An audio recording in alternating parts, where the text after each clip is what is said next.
Saludos desde el Palacio de Linares de Madrid, desde donde hacemos América Hoy un mes más, gracias a la colaboración entre Casa de América y Radio Exterior de España con la emisión de este programa cara al público. Comenzamos temporada celebrando un aniversario, los 450 años de la fundación de la ciudad más antigua de Estados Unidos, San Agustín, por el almirante español Pedro Menéndez de Avilés, al norte de la península de Florida, el 8 de septiembre de 1565, y que está considerada el punto geográfico que marcó los comienzos de la historia moderna de ese país, de Estados Unidos. Es un aniversario que coincide con la visita de sus majestades los reyes de España a esta ciudad este viernes dentro de su viaje oficial a Estados Unidos. Y para hablar de todo ello nos acompañan en esta ocasión Francisco Varo Montilla, de la Subdirección de Estudios Históricos del Instituto de Historia y Cultura Militar, Loles González Ripoll, científica titular del Instituto de Historia del CSIC, José Antonio Gurpegui, catedrático de Estudios Norteamericanos de la Universidad de Alcalá e investigador del Instituto Franklin, Manuel Trillo, periodista del diario ABC y comisario de la exposición San Agustín, la huella española en la primera ciudad de Estados Unidos, que se puede ver aquí en Casa de América, y Santiago Miralles, director de Casa de América de Madrid.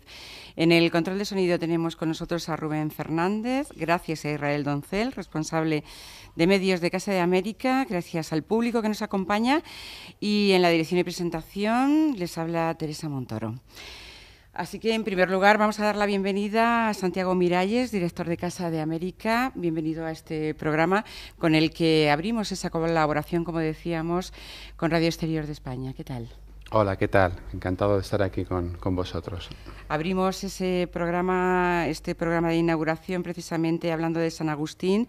Ustedes aquí en Casa de América hace unos días ya presentaban San Agustín, la huella española en la primera ciudad de Estados Unidos, y es uno de los actos que se han programado aquí en Casa de América, con motivo precisamente de esa conmemoración, ¿no?, de esos 450 años.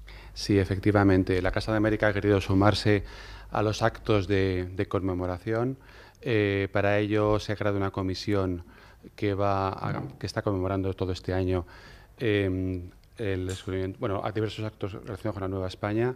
Y hemos programado una exposición sobre San Agustín que se inauguró el pasado día 10 en una de las salas de la casa, y diversas presentaciones de libros y actos variados que además coinciden con el viaje de sus majestades los reyes a Estados Unidos. Van a estar en Washington y van a desplazarse a San Agustín precisamente para poner de relieve la importancia histórica que tiene la fundación de esta ciudad en la historia de Estados Unidos. Eso lo han hecho con la Comisión Nacional de Conmemoraciones para la Nueva España, ¿no? Exactamente. Que lleva tiempo también intentando dar, que se vea más esa presencia española allí en Estados Unidos, que parece un poquito olvidada, pero después de esas conmemoraciones que se han ido celebrando, supongo que también este viaje de los Reyes significará que junto con el idioma español, que estamos allí, ¿no? Sí, la idea de la comisión precisamente ha sido ese es su propósito, y creo que han hecho una serie de actividades. Aún no han terminado, aunque la comisión lamentablemente se disolverá, no sé si es un verbo adecuado, a finales de este año. Vamos a continuar programando actos que, como bien dices, que recuerden la importancia histórica. Bueno, quizás sea un poco ahora mismo improcedente decirlo, pero hay que tener en cuenta que la mitad de Estados Unidos fue española y que las primeras ciudades de Estados Unidos fueron españolas.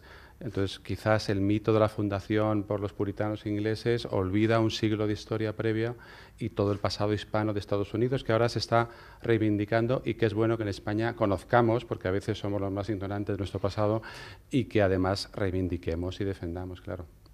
Bueno, pues para eso está Casa de América. Como decía, han programado bastantes actos en torno a esos 450 años, pero también Casa de América empieza temporada y me imagino que ya llegan como siempre, con la agenda muy cargada, ¿no? Sí, yo tengo que decir que hace muy poquito que he asumido este cargo, ¿sí? Que estoy encantado y muy ilusionado Tengo un equipo estupendo, afortunadamente.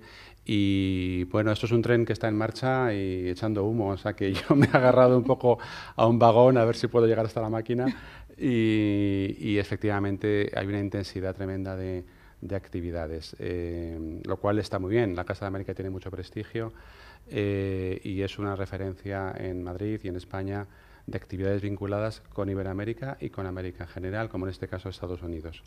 Pues nosotros le vamos a invitar desde aquí a que nos acompañe ya más extensamente en América Hoy y en los estudios de Radio Nacional cuando quiera para poder hablar sobre toda esa programación, por luego llega octubre, que tienen ahí también coincidiendo con el 12 de octubre muchísimos actos. En fin, siempre esa relación que hay entre España y América Latina potenciada desde Casa de América. Le agradecemos esta primera toma de contacto a Santiago Miralles, el director de Casa de América, y le esperamos pronto para que venga para hablarnos todos esos proyectos en los próximos meses. Muchísimas gracias. Pues muchísimas gracias a vosotros por colaborar con nosotros en este programa. Gracias. Pues como les decíamos, dedicamos este programa a los 450 años de la fundación de la ciudad más antigua de Estados Unidos, San Agustín, por el almirante español Pedro Menéndez de Avilés, el 8 de septiembre de 1565. Un aniversario, lo hemos dicho ya, que coincide con esa visita de sus majestades los reyes de España a esa ciudad este viernes, dentro de ese viaje oficial a Estados Unidos. Y San Agustín les va a recibir con un homenaje al desembarco de Pedro Menéndez de Avilés, tras el que don Felipe se va a dirigir a la población desde la Casa de Gobierno.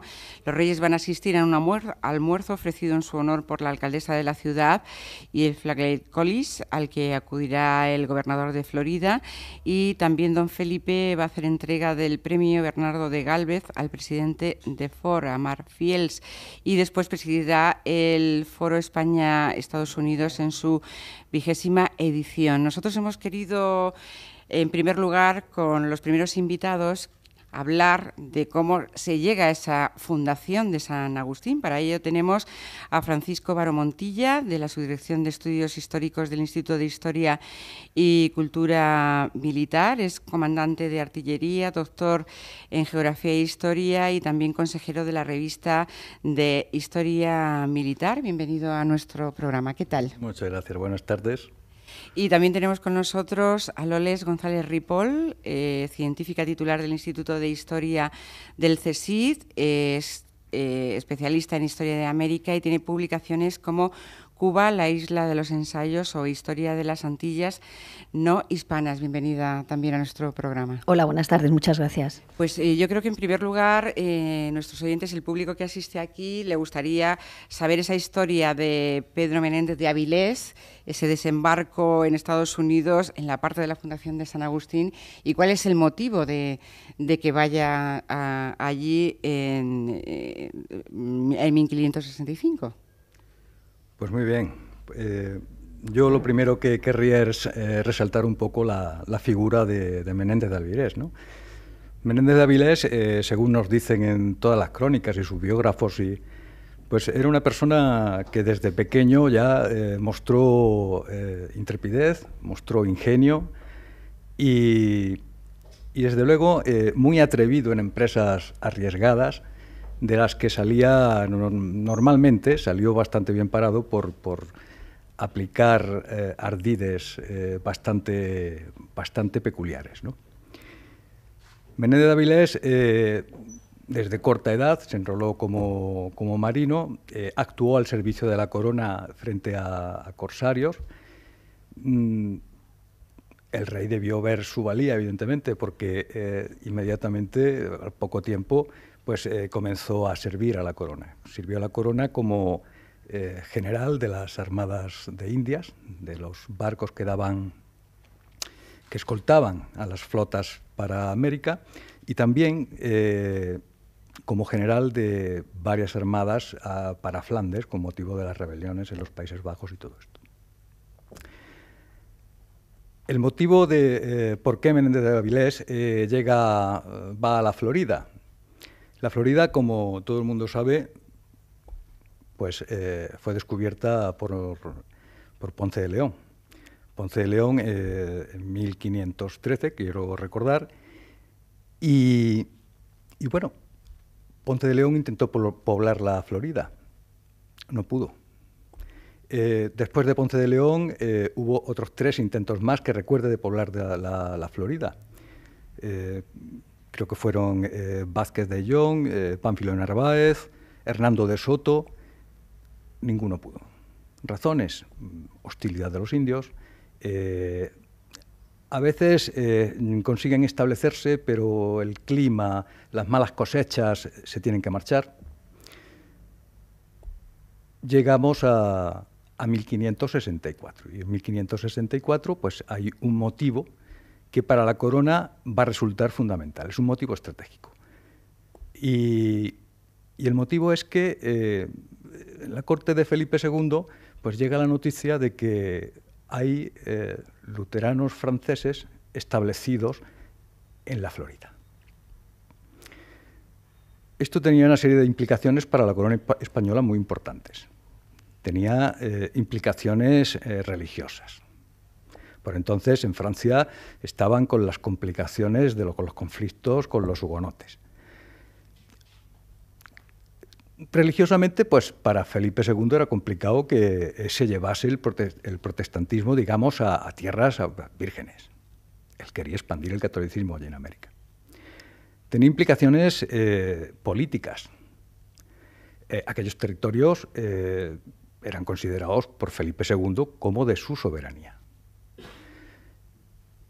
Además, tenía implicaciones económicas. La Florida está al este del canal de Bahama, y el canal de Bahama era una ruta de navegación que conectaba Europa con América a través del Golfo de México. Era la que conectaba el Atlántico con el Golfo de México, y por ahí pasaba la corriente del Golfo, que era lo que aprovechaban los barcos entonces para entrar allí. Recordemos que en estos tiempos pues, ya existía Veracruz, México estaba expandiéndose, y entonces los motivos comerciales eran evidentes. Las flotas de Indias pasaban por allí. Y por último, tenía implicaciones en la defensa.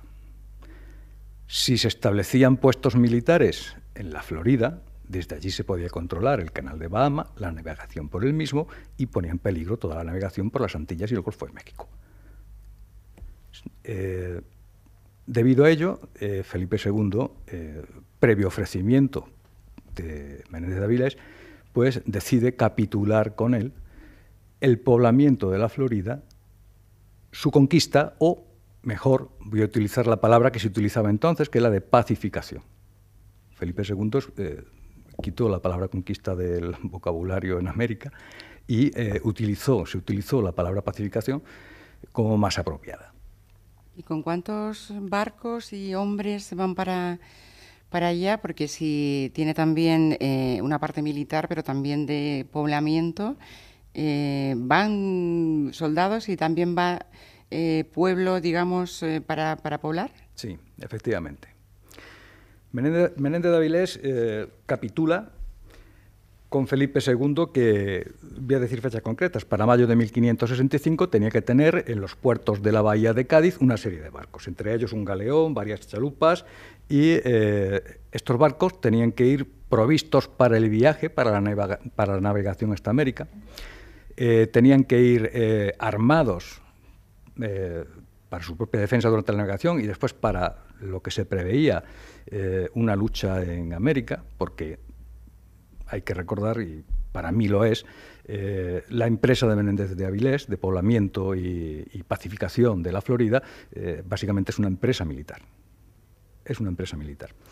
Entonces, además, lleva en los barcos, va a transportar soldados, en principio va a transportar 500 soldados, y va a llevar también personas oficiales de diversos oficios. Es muy curioso, tengo por aquí alguna relación, pero en fin, lleva zapateros, lleva sombrereros, lleva labradores, lleva herreros, lleva todo lo que podía. Y es muy curioso también en la relación del material que transporta, porque lleva desde municiones de guerra, pólvora, hasta tachuelas para zapatos, repuestos de zapatillas, es decir, nada de improvisación. Estaba todo perfectamente organizado, todo perfectamente previsto dentro de lo que se conocía. Porque a Menéndez de Avilés, además, para preparar la expedición y para, digamos, fomentar que la Florida salga adelante una vez se pueble, el rey le va a conceder una serie de títulos. Esos títulos llevaban una autoridad y unas prerrogativas, y entre ellos le concede el título de adelantado de la Florida.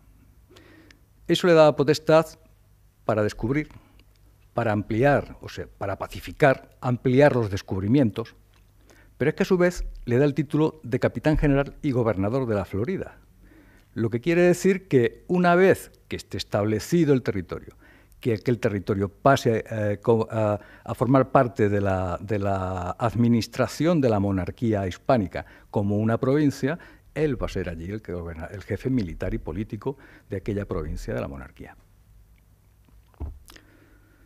Antes del viaje, otro título que le concede el rey es el de capitán general de su propia armada, con lo que le confería autoridad sobre los barcos, la tripulación y las personas que transportaba en la armada. En concreto, ya que me ha preguntado por las personas, en la primera expedición que sale de Cádiz, Menéndez de Avilés sale de Cádiz antes de que esté preparada la totalidad de su armada. Parte de su armada se preparaba en Avilés y en Gijón, y él sale antes, yo creo que en una jugada de decepción, porque evidentemente los franceses iban a enterar de que salía la armada para América. Y precisamente se estaba montando armada en Avilés y Gijón, muy cerca de Francia. Pero él sale anticipadamente de Cádiz y deja los otros barcos allí. ¿Para qué? Intentando tomar por sorpresa a los franceses en la Florida. Y sale con, según los datos que he podido recopilar, con 995 personas en la armada que sale de Cádiz. Entre ellos 254 oficiales de oficios diversos y bueno, cito, canteros, albañiles, carpinteros, sastres, calceteros, zapateros, tundidores, zurrador, herradores, cardoneros, herreros, en fin. Bueno, me imagino que eso efectivamente era todo, bueno, un acompañamiento para instalarse allí. No sé si tuvo mucha oposición o no para ir avanzando, porque en la historia de cómo se funda San Agustín y luego después ir pasando todo lo que sucedió, porque tenemos que decir, y lo hemos dicho, que esta ciudad de San Agustín ha sido ininterrumpidamente habitada, no se ha interrumpido, ¿no?, a lo largo de estos años. Bueno, si obviamos una serie de vicisitudes, Menéndez de Avilés llegó a San Agustín, la llamó San Agustín porque precisamente él reúne su armada en Puerto Rico y se va hacia la Florida, y el día de San Agustín, el 28 de agosto creo que es cuando ve tierra y busca puerto para desembarcar, puerto y lugar para poblar. Todo esto no se hace al azar. Estaba muy bien determinado por las leyes de Indias dónde tenía que colocarse una ciudad y qué requisitos debía tener un puerto. Él llega allí, desembarca y lo primero que hace es empezar a construir una fortificación y a establecer los solares para los pobladores. A su vez, se informa por los indios de dónde está el asentamiento francés. Los franceses se habían asentado varias leguas al norte de San Agustín. El viaje era asequible y a orillas de un río, el río Mayo, que después se rebautiza como San Mateo por Menéndez de Avilés, y allí en un fuerte que lo llamaron el Fuerte de la Carolina. Menéndez de Avilés, una vez informado dónde están los luteranos franceses, pues está a la espera a ver qué pasa. Había descubierto su flota, la tenían en la desembocadura del río Mayo. Los franceses deciden atacarlo. Tenían fuerzas superiores, montan en los barcos, se dirigen por la costa hacia San Agustín, pero Menéndez de Avilés tiene la buena fortuna de que la marea no permite desembarcar a los franceses y que una tormenta que se desata arrastra a la armada francesa. Entonces, tiene un golpe genial. Decide ir al fuerte de la Carolina y tomar el fuerte de la Carolina por tierra. Acomete la empresa, forma su columna, 500 arcabuceros, se dirige la columna hacia el fuerte de la Carolina, llegan allí, los sorprenden, no esperaban el ataque, sorprende a los franceses y toma el fuerte. Los rebautiza San Mateo, deja una guarnición e inmediatamente vuelve hacia San Agustín, esperando el ataque. El ataque no se llegó a producir. La escuadra francesa fue arrojada sobre la costa y Menéndez de Avilés capturó a todos los franceses y, bueno, cumpliendo la capitulación, parece ser que los ejecutó. Bueno, ya veo que realmente se sabe perfectamente toda la historia de cómo llegó y cómo se fundó San Agustín. Me gustaría también, dando paso a Loles González Ripoll, cómo evoluciona una vez que se ha tomado se ha llegado a la fundación de San Agustín, esa colonia que se forma allí.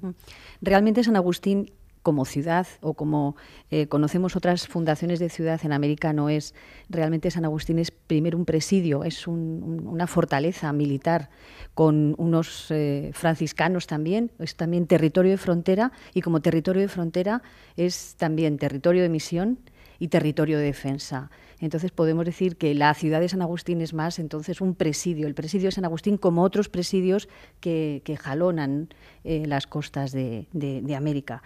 Y toda la historia con asedios continuos, lógicamente por parte de ingleses y también de franceses, es lo que pasa a partir de este momento de fundación y de continua habitación y de intento, pues, como todo territorio fronterizo, de tensión, pero también de contacto.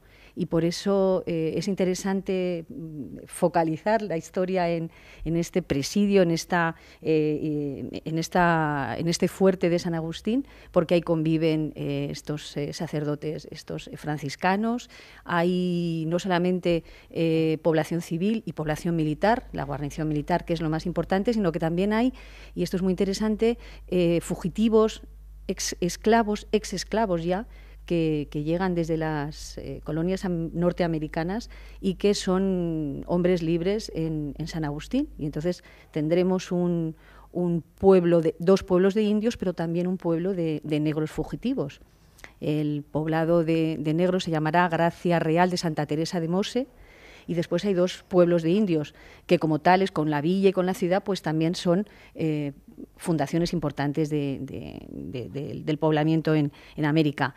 Los asedios, no tienen éxito realmente los asedios de ingleses y el fuerte de San Marcos, que yo no tengo oportunidad todavía de conocer, pero que es la gran fortaleza, como tantas otras, que se irán construyendo a lo largo sobre todo finales del XVII y sobre todo del XVIII, para defenderse el continuo asedio, lógicamente, de las otras potencias. El fuerte de San Marcos se empieza a construir a partir de 1702, pues tardará unos años en terminarse, pero es el símbolo de una ciudad en continua defensa y sobre todo estratégica, ¿no? Es importante como punto estratégico y como tal, cuando la rivalidad anglo-francesa es tan enorme, con España ya como una potencia, podemos decir, de segundo orden a lo largo del XVIII, será el momento, con este enfrentamiento anglo-francés, con la entrada de España al lado de Francia y contra Inglaterra, cuando, después de la Guerra de los 7 Años, en 1763, se pierde Florida. Se pierde Florida porque se intercambia, evidentemente. Entonces, es un momento en el que Inglaterra va a ganar bastante espacio. Francia terminará su presencia, se quedará reducida su presencia en América y España pierde Florida a cambio de recuperar La Habana, que había sido perdida durante 11 meses en 1762. Después hablaremos de esa relación que tenía. Le quería preguntar al señor Varo, ¿qué pasó luego con Menéndez de Avilés? Decía que fue gobernador de la Florida, ¿no? ¿Se quedó allí o desde ahí se fue a otros territorios? ¿Cómo sí, fue? Bueno, Menéndez de Avilés tenía una serie de misiones encomendadas. Menéndez de Avilés, cuando va a América, consigue poblar, consigue establecerse a la población de San Agustín. A su vez, él tenía encomendado realizar una serie de exploraciones para permitir que otras expediciones pudiesen llegar a América sin contratiempos.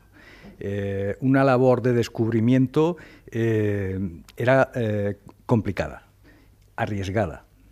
Las costas no se conocían, los barcos podían encallar, no se conocía muy bien el régimen de vientos, las embarcaciones iban a vela. Entonces, él inmediatamente puebla San Agustín, lo que emprende es el cumplimiento de la capitulación, tenía 3 años para ello, y comienza a fortificar la península de Florida, comienza a establecer al menos 3 pueblos que tenía capitulado, que tenía que fundar, con mínimo 100 pobladores en cada pueblo, con su casa fuerte para la defensa, y comienza a evangelizar. Él no, la primera evangelización, si no recuerdo mal, se llevó unos cuantos jesuitas, sí, que predicaban en la lengua, aprendían la lengua de los indios de la Florida y predicaban en la propia lengua, con lo cual pues, era un poder de atracción grande para esta población. Y el objeto de Menéndez de Avilés impulsó todo esto, con objeto de... La evangelización tenía un carácter muy sui generis. Se introducía mediante la evangelización la cultura española en los indios. Se españolizaba a los indios, con objeto de hacerlos súbditos de la corona. No se buscaba expulsión, se buscaba asimilación. Menéndez de Avilés inmediatamente comienza a emprender todos estos capítulos que tenía como obligación al rey. Los reconocimientos, la fundación de las poblaciones, y con el tiempo, en 1568, quiero recordar, él propone a Felipe II, previamente, el que la Florida dependa de la Capitanía General de Cuba, por conflictos que había habido previamente, conflictos de intereses, conflictos políticos entre el gobernador de Cuba y el de la Florida. Y entonces, en 1568, quiero recordar, es cuando Felipe II le hace gobernador de Cuba, desde donde sigue apoyando la colonización de San Agustín. Consigue varias cédulas reales para llevar colonos a la Florida, y de hecho yo creo que los primeros que llevó fueron canarios, llevó también colonos portugueses, colonos andaluces, asturianos, que se fueron asentando allí en aquellas tierras. Hablaba ya de esa relación que siempre ha habido con Cuba, con La Habana, dependiendo de ella, porque también San Agustín, como decíamos, que siempre ha estado poblada, su población estableció una relación muy especial con Cuba a través de todos esos cambios un poco de gobiernos, ¿no? A lo largo de la historia. Sí, al depender de la gobernación de Cuba, pues la guarnición de soldados tienen que ver su vida también social o su vida que trasciende a lo que es el reducto de San Agustín, dependerá de La Habana, y entonces buena parte de la pequeña élite que hubo en San Agustín intentaba ir a La Habana o celebrar por ejemplo, algunos actos de sus familias o intentar trasladarse a La Habana al final de sus vidas, ¿no? Tanto a ellos como a sus familias. Por lo tanto, ha habido siempre una relación estrecha entre La Habana y San Agustín, hasta el punto, lógicamente, que cuando se tiene que abandonar en 1763, a principios de 1764, se decide, con ciega obediencia al rey, abandonar todos los pobladores, pues la mayoría irán a La Habana, donde hay pues, familiares suyos y una relación tan estrecha. Habrá también algún contingente de población que fue a Veracruz y a Campeche, pero el grueso fue a La Habana.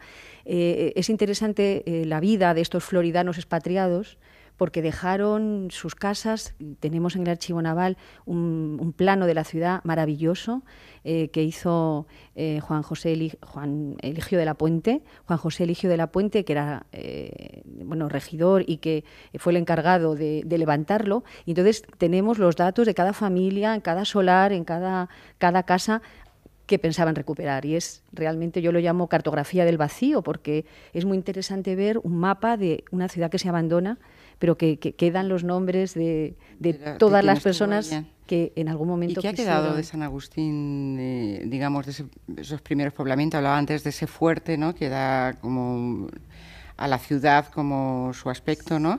Pero esas costumbres, esas construcciones o poco, ya se trasladó todo a la... No, realmente algo queda. Desde luego el fuerte de San Marcos, los nombres de las calles, que todavía en ese plano podemos ver y podemos atisbar que alguna continúa.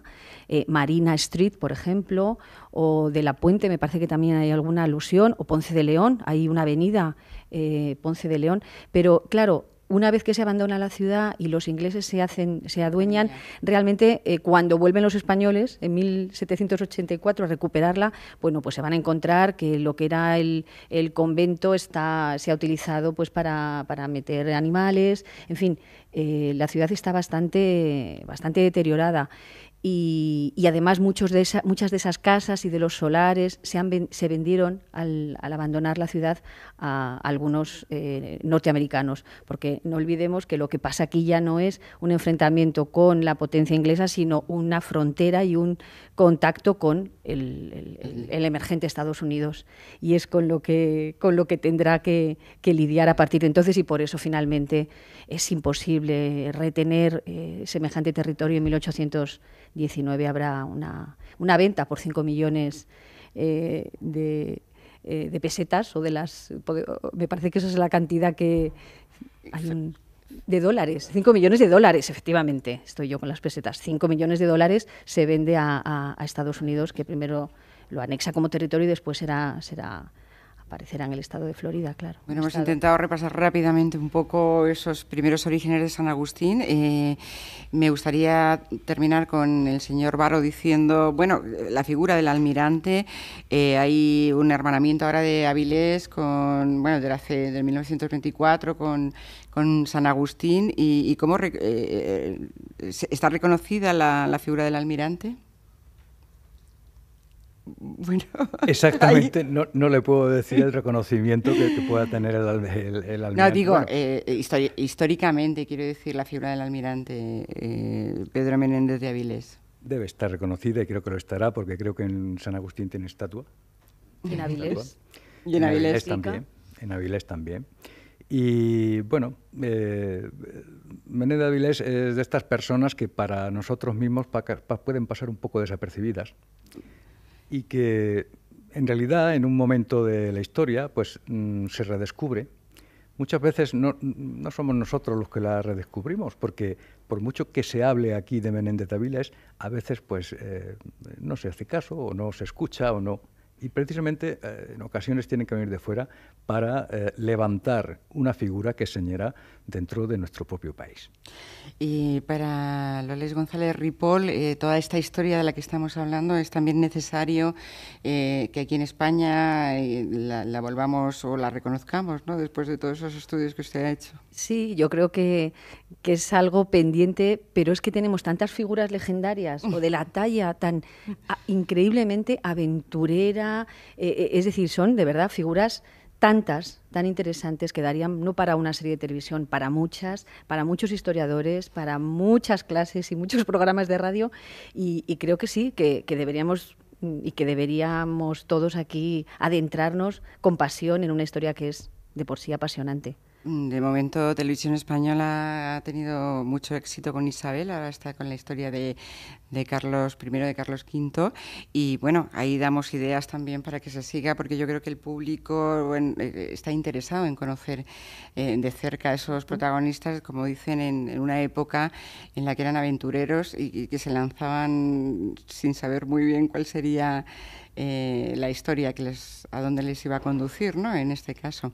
Y con esos pocos medios que comparados con los de ahora. Le agradecemos mucho a Francisco Baro Montilla, de la Subdirección de Estudios Históricos del Instituto de Historia y Cultura Militar, y también a Loles González Ripoll, científica titular del Instituto de Historia del CSIC, que nos hayan acompañado en esta parte del programa, en América Hoy, el que estamos dedicando a ese 450 aniversario de la fundación de San Agustín, y le les invitamos a que se queden con nosotros también por si luego quieren participar. Muchísimas gracias. Muchas gracias a ti.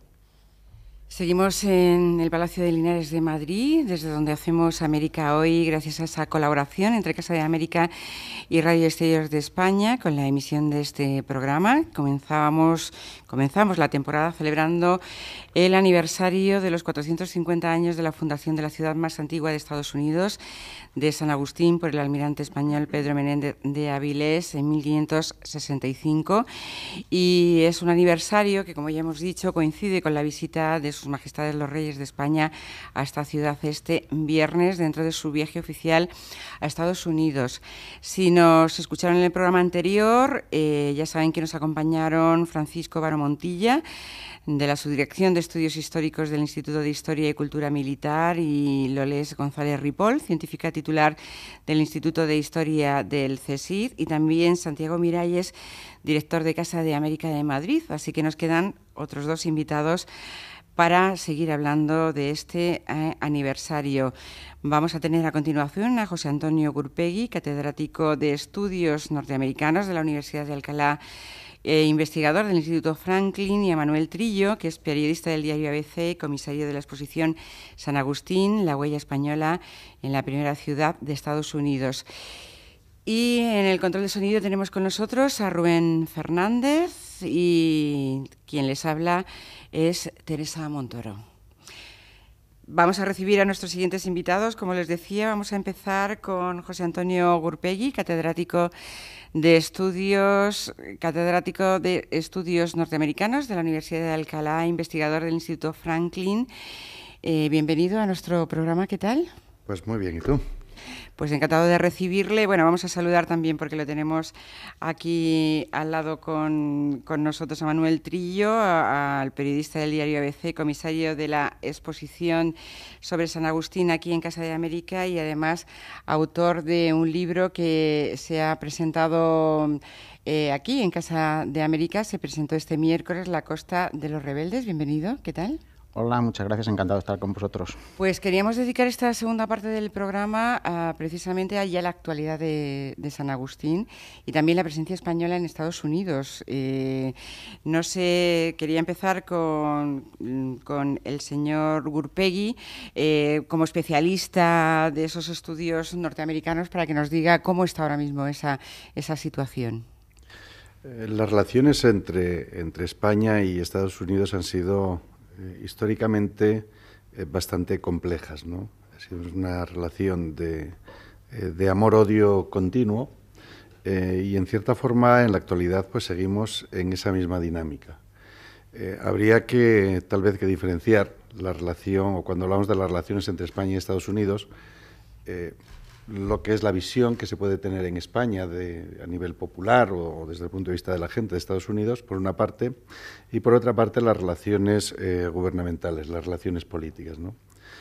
Las relaciones políticas atravesamos probablemente por uno de los mejores momentos de la relación entre España y Estados Unidos en la época actual. Estoy refiriéndome con el presidente José María Aznar, hubo unas excelentes relaciones con Bush. Después, el gobierno del presidente Zapatero, con el accidente, acontecimiento, adjetivémoslos como queramos, de la bandera, pues se enfrió un tanto más, y actualmente se ha vuelto a recuperar la sintonía entre el presidente Obama y el presidente Rajoy de España. En cuanto al y concluyo, el tercer punto importante de cuando hablamos de las relaciones entre España y Estados Unidos, que siempre, por lo general, nos referimos a esos dos apartados, pero creo que hay uno que es muy, muy importante, que es el económico, y también podríamos meter como un cuarto el cultural. Desde el punto de vista económico, sí que no existe ninguna duda que es el mejor momento de las relaciones entre España y Estados Unidos. Las relaciones económicas de España y Estados Unidos nunca han atravesado por un momento como el actual, tanto en cantidad como en calidad. El número de empresas españolas con inversiones en Estados Unidos se aproxima, supera el número de 800, ¿no? Hasta hace un año se hablaba de 700, ahora parece ser que son ya 800 las empresas españolas de calado, de nivel, de cierta importancia que tienen negocios en Estados Unidos, ¿no? Y por último, en el terreno cultural, tal vez ese sea y utilizo el término cultural en el más amplio sentido de la palabra, ¿no? En el sentido incluso de histórico, esa es una asignatura que nos queda pendiente.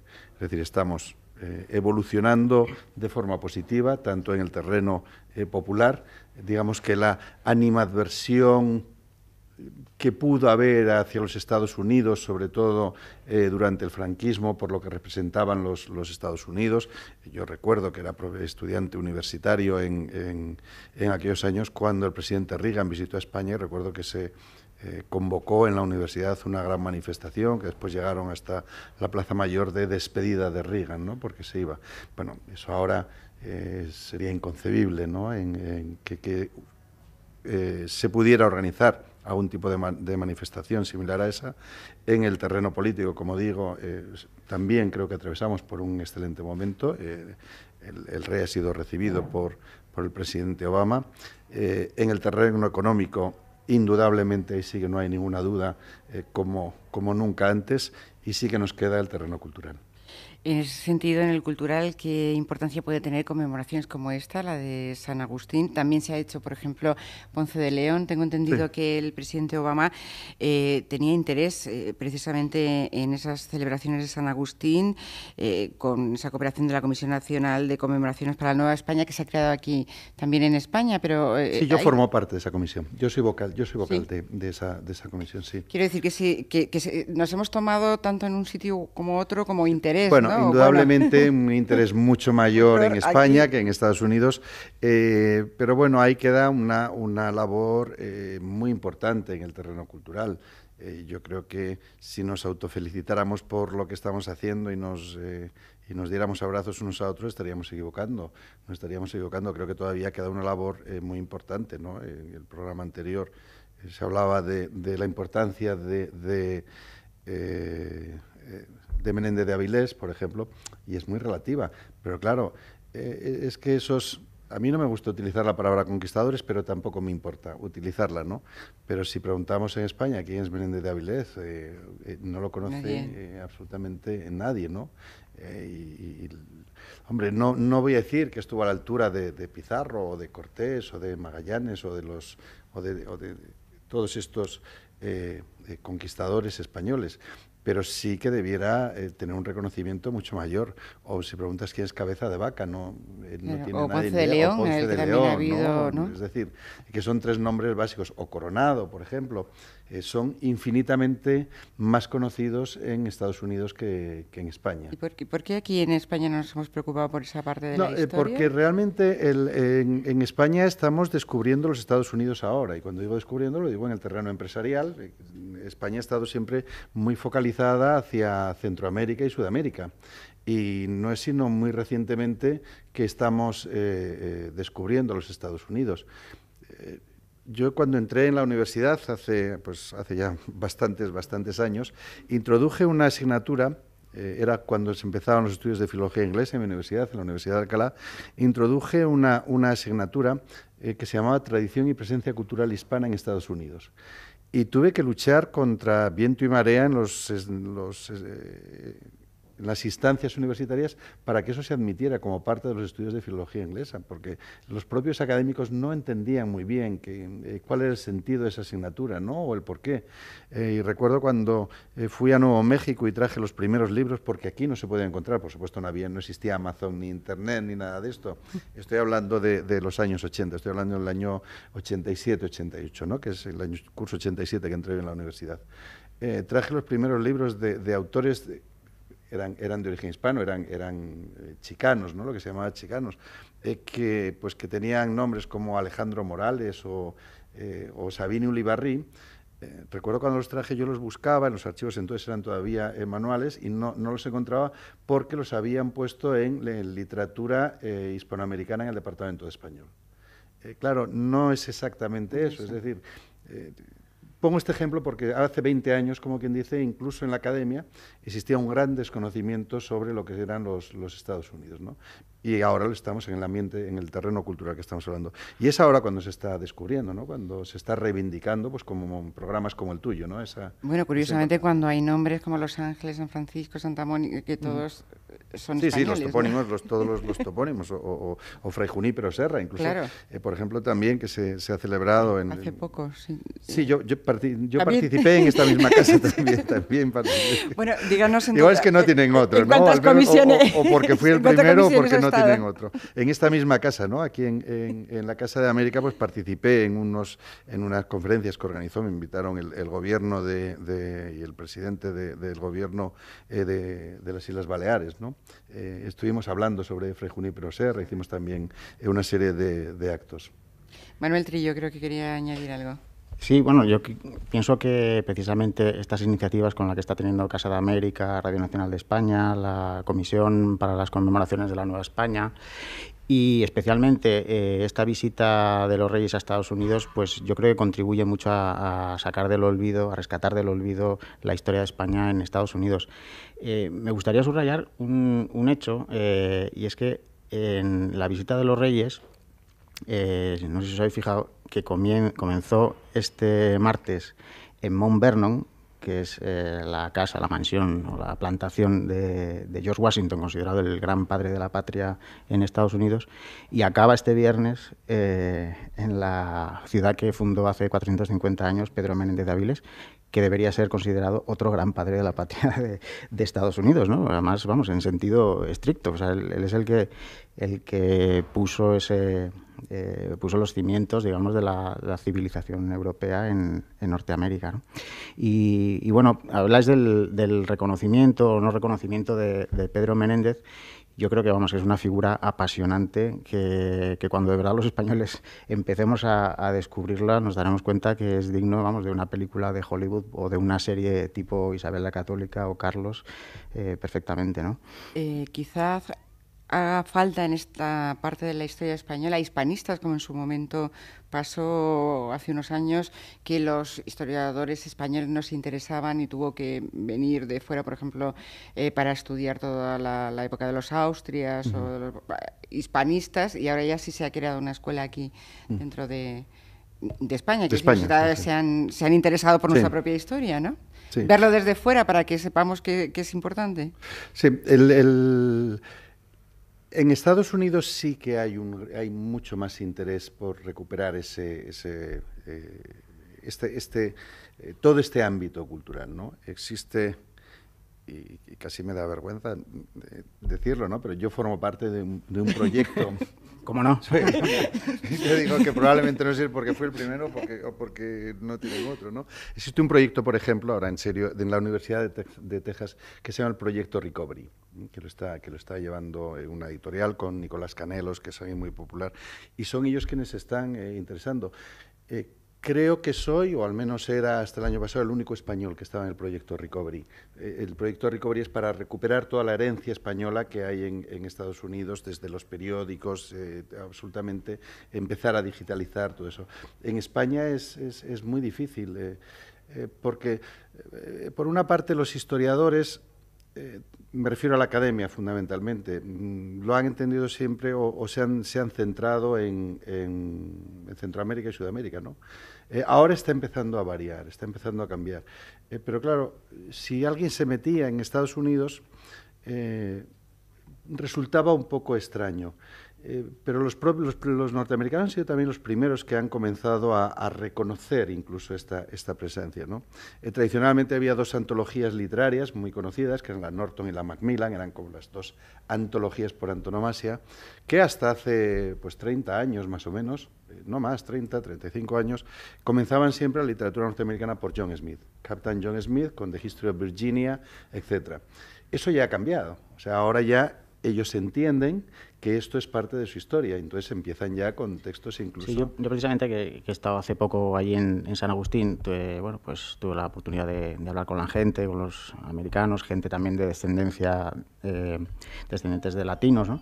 Y por ejemplo una mujer que además es profesora de un colegio, Esta, en su caso, era hija de cubanos, pero nacida en Estados Unidos y en concreto criada en Virginia, ¿no? Aunque ahora vivía en Miami. Y entonces me contaba que efectivamente que allí la historia que se cuenta en los colegios empieza en 1607 en Jamestown, Virginia, ¿no?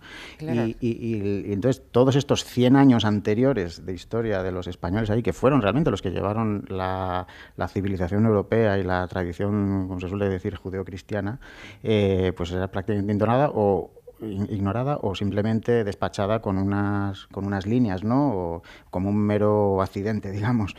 Y en cambio, en Florida sí es un poco distinto, porque allí hay un orgullo mucho más marcado por sus raíces españolas, por el legado español que permanece. Allí en Florida se puede encontrar, por ejemplo, innumerables calles, no solo con el nombre de Ponce de León, sino, por ejemplo, con el de Hernando de Soto, que antes habéis citado también un poco de pasada. Pues hay muchísimas calles que se llaman de Soto. Hay un condado en Florida que se llama de Soto. Y aquí en España no tenemos absolutamente ni idea de quién era este señor, que protagonista de una odisea, de una expedición de más de 4 años, por lo que ahora son 10 estados de los Estados Unidos de América, que es una cosa realmente asombrosa. Sí, hasta el Mississippi. Otra personalidad increíble, como es la asombroso, de... sí. Y todo el interés, este nuevo interés ahí en Estados Unidos, puede tener también que ver con el número de hispanos hablantes que... Indudablemente. La fuerza y el interés que se puede tener es por el pues, aparte de económico, como decía, de España para allá. Sí, pero sí, también el número de hispanos. Escuchaba el otro día que Estados Unidos es ya la 4ª nación del mundo en número de hispanohablantes, y que probablemente ya nos pasaría a nosotros, a España, en pocos años, ¿no? Eso es lo que está despertando allí el interés. La fuerza que tiene España en Estados Unidos, el español, mejor dicho. De hecho, la fuerza del español en Estados Unidos no es por España, sino es por los emigrantes latinoamericanos. Chicanos, pero si me permites, yo es que, como te digo, acabo de estar en San Agustín y sí me gustaría remarcar una cosa, y es que muchas veces cuando hablamos, a lo mejor pensamos, cuando se lo cuenta alguien, ¿no? San Agustín, el orgullo que hay por lo español allí. En San Agustín ahora mismo quedan apellidos en ciertas familias de antiguos españoles, pero realmente, San Agustín, la población es, por decirlo así, gringa de pura cepa. O sea, allí no se oye hablar por las calles en español, más que a turistas, si acaso, que vienen, pues a lo mejor de Miami o donde sea, pues eso, descendientes de cubanos. Y es muy curioso.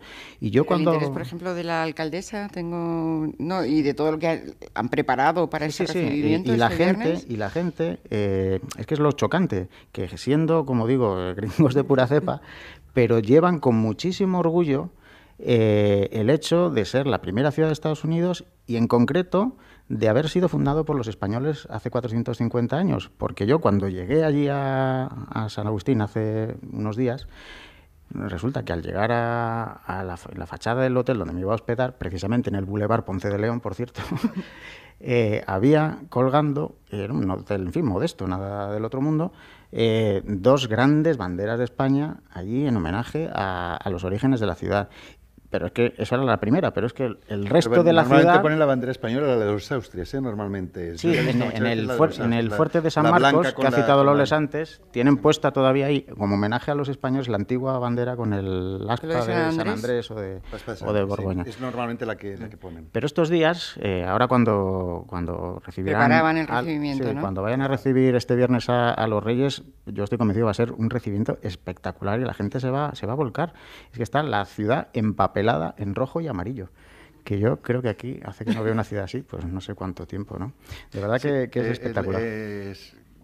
Has dicho muy bien, efectivamente, San Agustín, yo cuando estuve, pues no escuchaba mucho hablar español, no recuerdo prácticamente haber escuchado hablar español, y si lo hice, pues efectivamente, pues sería algún turista cubano que llegaba por allí. Porque bueno, y a mí no me parece mal, ¿no? O sea, está muy San Agustín, sobre todo la parte antigua, aparte de vivir del golf y del buen tiempo que tienen, que está rodeado de playas, que tienen buenas playas. Y de las playas, que tienen también buenas playas, pero viven sobre todo del turismo, y ellos están muy orgullosos de su pasado. Porque para ellos es un plus, es un plus, sí. el tener esas raíces. Lo que hacen es un poco lo que han intentado, pero yo creo que no lo han conseguido. Yo estuve también en Plymouth, que es donde llegan los puritanos, y en Plymouth tienen una total recreación de lo que era, cómo era Plymouth cuando llegan los puritanos, ¿no? Fue muy interesante. El reparto es increíble, igual había allí 200 personas. Entonces están hablando, por mi formación obviamente yo conocía la obra de William Bradford, Plymouth Plantation, y entonces pues ellos actúan como si se hubieran parado en el 1620, ¿no? Y entonces pues hablaba con ellos. Yo como conocía los nombres de las personas que habían viajado en el Mayflower, etcétera, y era muy divertido. Fui en ese viaje fui con el entonces compañero y hoy rector de la universidad, Fernando Galván, íbamos los dos en ese viaje hace también muchos años. Todo lo que he hecho hace muchos años que lo he hecho. Y entonces pues era divertido porque hablaban como si estuvieran en 1620, ¿no? Entonces me preguntaban por el rey de España, preguntaban por esto, preguntaban por San Agustín. Sí, pero en San Agustín, ¿no?, se están haciendo también cosas de esas, ¿eh? Hay, por ejemplo, una cosa que le llaman allí, aunque lo llaman en inglés, porque bueno, en realidad el público es sobre todo anglófono, ¿no? Pero le llaman el Spanish Colonial Quarter. Y bueno, es como un barrio español en el que también recrean un poco aquello. Y estos días, bueno, pues se han hecho muchas recreaciones históricas de Menéndez de Avilés. Te interrumpo porque algo que si mal no recuerdo, y si tú has estado hace poco podrás recordármelo, pero creo que el monolito que está enfrente de la iglesia es en conmemoración a la Constitución, a la Pepa. Efectivamente, además se considera que es el único monumento existente de ese tipo. Es un obelisco. Es un obelisco enfrente de la iglesia. Sí, bueno, enfrente de la iglesia es que está en la Plaza de la Constitución, llamado así en castellano, en español. Se llama Plaza de la Constitución. Y efectivamente, claro, en aquella época, en 1812, aquel territorio pertenecía todavía a España. Hasta 1821, en que se arrió definitivamente la bandera, siguió siendo territorio español, ¿no? Y ese monolito se conservó allí. Y este año se ha construido una réplica de ese monolito que se ha regalado a la ciudad de Avilés, precisamente, su ciudad hermana, con la que conserva pues una relación de una estrecha amistad, ¿no? Pues antes de ir despidiendo a nuestros invitados y de saber si alguien del público quiere hacer alguna pregunta a cualquiera de los cuatro, quería recordar que precisamente Manuel Trillo ha sido el comisario de San Agustín, la huella española en la primera ciudad de los Estados Unidos, que se puede ver en Casa de América hasta el 30 de septiembre, y ahí la he visto y todos los pasos históricos se pueden entender perfectamente. Si alguna duda le quedaba después de... Junto a Román Álvarez, por favor, que es el otro comisario, y que además Román Álvarez es historiador, fue concejal de Avilés y es el que mejor conoce la relación entre los dos países y el que me contó a mí toda esta historia que has mencionado antes de 1924, en la cual vinieron con ocasión de un traslado de los restos de Pedro Menéndez, que eso da para otra historia, porque en fin, bueno, es que tenemos una larga lista aquí. Pedro Menéndez, después de muerto, casi viajó tanto como de vivo. Y entonces, con ocasión de aquel traslado de un sepulcro a otro, digamos, fue una delegación de San Agustín, viajó a Avilés en 1924, y en aquel momento fue unos acontecimientos que tuvieron un gran impacto porque, claro, todavía las relaciones entre España y Estados Unidos eran tensas después de la guerra de Cuba, que estaba muy 1898, efectivamente. Entonces aquello sirvió un poco de reencuentro entre los dos países. Bueno, Manuel Trillo también decimos que acaba de presentar aquí en Casa de América La Costa de los Rebeldes, un viaje a los orígenes de Estados Unidos desde Boston hasta los confines de Florida, así que es más, ya veo que le ha gustado el tema, ¿no? Sí, no, la verdad que llevo unos años ya profundizando en ello, y es muy curioso también porque la historia de Estados Unidos, los estadounidenses buscan mucho, al ser un país tan joven, anclar sus raíces en algo, ¿no? Y es muy divertido una cierta competición que tienen en quién son los primeros en algo, ¿no? Y de hecho, por ejemplo, pues San Agustín está considerada la primera ciudad de Estados Unidos continuamente habitada. Pero, por ejemplo, Pensacola, que tuvo un primer asentamiento en 1559, que luego se acabó desmantelando, pues también se reivindica como la primera ciudad, bueno, aunque no fue continuamente habitada, pero ellos se reivindican los primeros. Y el año que viene, en 2016, seguramente hablemos otra vez ahora del 450 aniversario de Santa Elena, que es uno de los poblados a los que antes se refirieron los expertos aquí en esta mesa, que fundó también Pedro Menéndez. ¿Y qué pasa? Que en Santa Elena, en Carolina del Sur, fijaos, en Carolina del Sur, sí, lo que es el sur, el corazón del sur, del viejo sur, allí también está surgiendo una iniciativa para reivindicar que Santa Elena fue en realidad la primera ciudad, porque ellos dicen, como ha dicho Loles antes, que San Agustín era un mero puesto militar. Y entonces ellos dicen que no, que es que la primera ciudad como tal, primer poblamiento, era Santa Elena, el que realmente, dicen ellos, pues sirvió, o sea, tenía vocación de permanencia, ¿no? Aunque luego pues se acabó desmantelando también. Pero es divertida esa competencia que hay. ¿Habrá José Antonio Gurpegui también, Comisión Nacional de Conmemoraciones para Santa Elena? ¿Es una idea? ¿O pues no ¿cómo sé, podemos concluir? Cuando el director de Casa de América ha dicho pues que este año se desmantelaba la Comisión para las Conmemoraciones de Nueva España y todo eso, es la primera noticia que tengo, pero seguro que está él mejor informado que yo, ¿no? Le van a quedar deberes pendientes, sí. Bueno, pero quedan deberes por eso, porque tenemos Santa Elena y muchas cosas más. Después hay muchos otros. Ahora, bueno, o sea, se empieza ahora y de hecho cuando a mí me llamaron y me ofrecieron formar parte, pues una de las cosas que me dijeron que esto era una carrera a medio largo plazo, porque iban a empezar después de Ponce de León, pues iban a seguir toda una serie, el siguiente era San Agustín, etcétera, y que iban a seguir muchos otros después, ¿no? Pues como conclusión, estamos mejorando tanto la imagen de España en Estados Unidos, los orígenes de Estados Unidos aquí en España. ¿Qué faltaría hacer? De momento estamos empezando el camino. Yo pienso, efectivamente, como dices, estamos empezando el camino y estoy convencido que se va a lograr y que es cuestión de tiempo.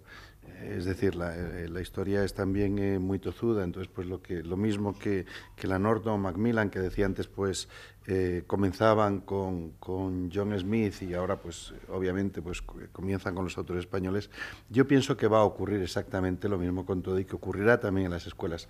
Estoy totalmente de acuerdo contigo, Manuel, en lo que decías, que en el resto de Estados Unidos se sigue todavía con John Smith, pero va a ser cuestión de tiempo. Va a ser cuestión de tiempo tal vez por la propia demografía norteamericana, con la importancia de los iberoamericanos, tanto de Centro como de Sudamérica, que llegan y que van a reivindicar esa parte de su historia. Y pienso que será cuestión de tiempo. Algo que ya Walt Whitman y también el presidente Kennedy, dos personajes muy importantes en la historia norteamericana, ya lo decían: los americanos tenemos que entender que nuestra historia no empieza con la llegada de John Smith. Es decir, es algo que vamos arrastrando. Yo la primera personalidad que he leído algo en ese sentido fue Walt Whitman, pero después también me ha metido en una visita de archiveros españoles a la Casa Blanca en tiempo de Kennedy. No sé lo que hacían los archiveros españoles. También el presidente Kennedy reivindicaba precisamente la necesidad que tienen los norteamericanos de reconocer que su historia no empieza con John Smith o con Jamestown, sino que empieza con los españoles. Yo creo que es una carrera de fondo, pero que efectivamente se están haciendo cosas, y la verdad es que yo creo que los españoles y los propios estadounidenses, cuando conocen realmente la historia, se dicen, anda, pero esto era así, pues esto no lo sabía, y se sorprenden y se enganchan, la verdad. Pues deseamos que esta carrera de fondo siga adelante y no se pare. Este programa es uno, de esos pequeños ayudas para que también se conozca esta historia, y como hace Casa de América, que siga haciéndolo a lo largo de esta temporada y de la próxima.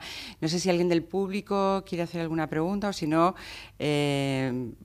nos despedimos. Agradezco a nuestros invitados que hayan participado en este programa de América Hoy, recordando y celebrando ese aniversario, los 450 años de la fundación de la ciudad más antigua de Estados Unidos, San Agustín. Así que gracias a todos también por acompañarnos. Gracias.